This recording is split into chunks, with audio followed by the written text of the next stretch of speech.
What's up, guys? Welcome back to another episode of KO Your Brand. This is a quick hit, and this is Pullin Punches. I'm your host, Katrina Owens, top personal branding and public relations expert.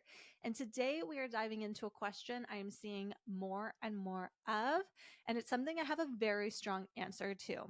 So, if you're a business owner and you've started to speak on more stages and you've started to really put it out to the universe that you want to be a speaker, you're going to come across a pay to speak opportunity at least once in your career, but I'm willing to bet we're going to see more and more of this. And that means someone is asking you to speak at their event. And along with that opportunity, they want you to pay a speaker fee.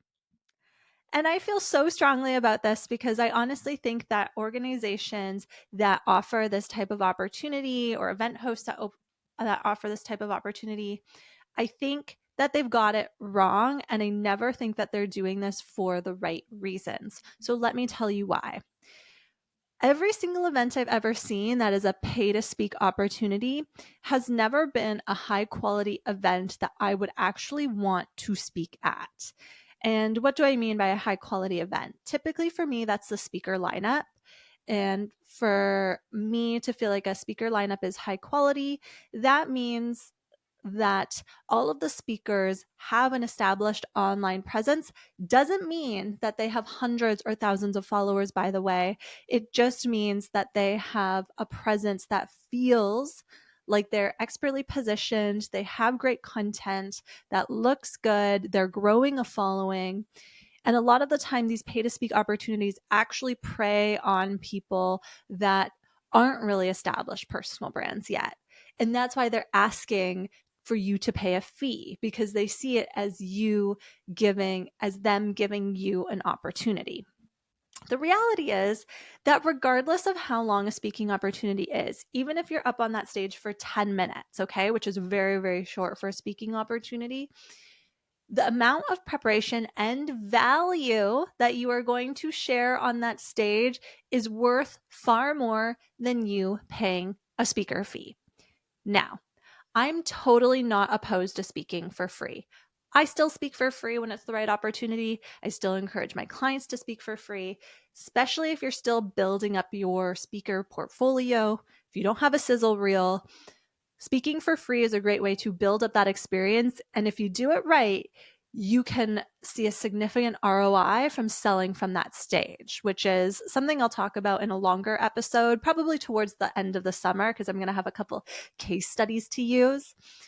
So when you are now paying a speaker fee, you're not only saying, I value my expertise at zero, you're actually saying, I value my expertise at less than zero, because I'm going to pay you to also prepare this presentation, deliver value, take time out of my busy day to get on your stage. And that just does not sit right with me. It doesn't matter what stage you're at in your business, you have expertise that is valuable. And the minute that you start paying to get on a stage, you are completely devaluing the information and the expertise that you have. And that's why I feel so strongly about that. So another thing that I often see when it comes to these speaker fees that event coordinators are now requesting that people pay is that they'll say that the speaker fee is to cover, production costs of the event or promotional costs. And let me tell you something. Because as someone that plans events and often, is bringing on speakers to some of our future events, that sort of thing, it is entirely up to the event coordinator to adequately price their tickets or get sponsorships so that they can properly fund their event. Speakers should never be funding the event. And that's the biggest issue that I have with this, because, we see these events that are out there running. And if you go to networking events and if you go to these like larger events where there's speakers and, maybe they're a half a day or a full day, those events can easily cost upwards of $150. I mean, some events that I go to are more like $1,000 a ticket, and that's okay. But in that ticket price is the event coordinator covering speaker fees. If speakers are traveling from different places, it's covering travel fees, all of that. So the minute that I see an event that's selling tickets, but is also making speakers pay, I'm like so icked out, and I really honestly lose all respect for that particular event coordinator, because I just don't think that that's that business model feels like the equivalent of like an MLM, to be honest. So that's why I feel so strongly about not paying to speak on a stage, because it really is the responsibility of the event coordinator to bring in the amount of ticket sales that they need to cover all of their costs and expenses. Now, here is a sneaky thing that I am often seeing. These event coordinators will actually call this fee a speaker sponsorship. And so sometimes you can sponsor an event, which also enables you the opportunity to speak on a stage. I see this. I see large organizations participate in this, and I don't hate that part, but I'm going to carefully describe this because I don't want you to think I'm contradicting myself. Being a sponsor, a speaker sponsor, is very different than just being a speaker that's paying for the opportunity to be on the stage. So as a sponsor, you are likely paying for, the ability to do a talk, but you also get a booth in the audience. You probably negotiate different advertisements in the program on social media. The amount that you receive is likely so much more. And every time I've seen a sponsored speaker or speaker sponsorship on a stage, it has always come off incredibly salesy, which is totally fine, but the audience can tell. So your business has to know exactly how it's going to be using that speaker sponsorship so that you're not coming off super salesy, and that you know that there's going to be other pieces that allow you to promote your event. And now I also want to preface this by saying I typically see speaker sponsorships fulfilled by much larger companies and organizations. So typically it's software companies or big brands that are trying to get in front of the audience. So they're not there necessarily trying to grow a personal brand anyways. And that's the thing, right? We got to treat our personal brand like it really is this very, very precious entity, because it is.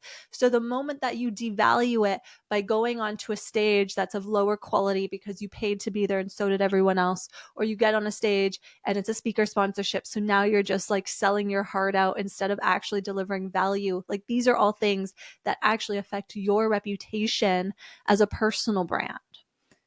And so that's why I'm encouraging you to take it so seriously.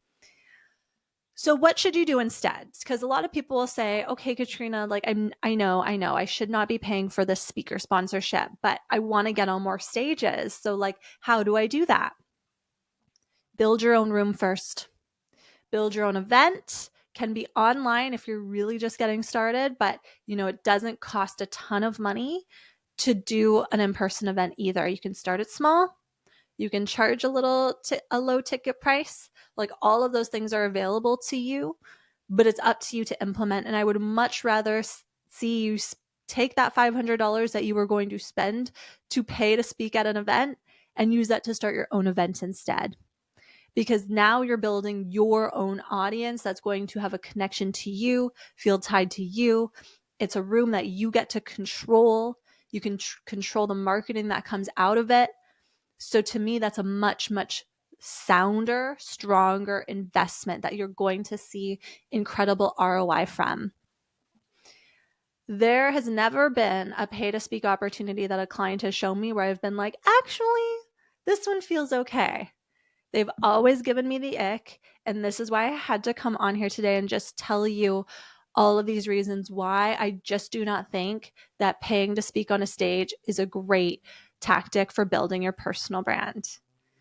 Yeah, sometimes we're going to have to speak for free to build up that expertise.